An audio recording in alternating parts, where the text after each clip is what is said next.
to live there doing that every day is like my version of like a Valhalla kind of thing, of just to fight and hunt all day. And I can see why that was a choice of an afterlife. I met someone from the DRC and he said, "You're the most famous white man in Africa."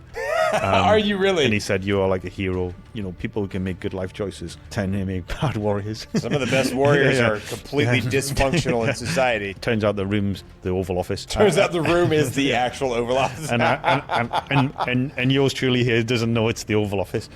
You didn't know it was the Oval Office? The first thing President Trump says to me is, "Thank you for saving American lives." Obi-Wan Nairobi. I am honored to have you here, brother.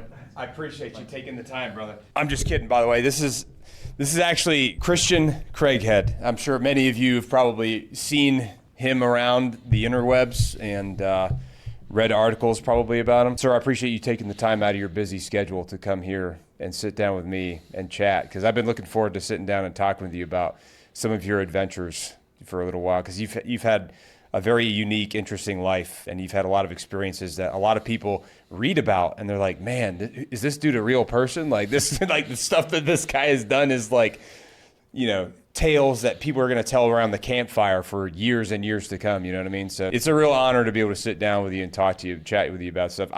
My life and my career, it feels like, is very like most people would never want to compare their lives with a guy who's done the things that you've done, because it's like it would seem kind of like minuscule in nature in comparison, because you've done so much like unbelievable stuff and showed like, you know, all these acts of heroism, like bravery, courage, and not only that, but just like the way that you live your life and a lot of the things that you talk about and a lot of the podcasts that you've done and a lot of the interviews you've done and just your interactions is like being a good mentor for a lot of young men that may not have mentors. You know, I think that's a huge thing that I think you've done a really good job of doing, is kind of like setting an example for like how to be a good, strong man, and an honorable man. Yeah. And that's huge, especially in this day and age where there's so much noise and slop, and it's hard to kind of like find somebody who's a good mentor you can look up to and like be like, how should I live my life as a young man? You know, that's like really important. You know? Well, thanks for inviting me here, and I'm glad you said that, and it means a lot to me.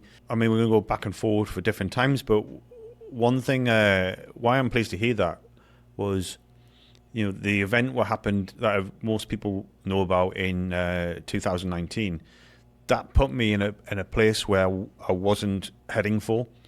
And what I mean by that is into the public domain, because make no like mistake, if that hadn't have happened, people would not know who I am.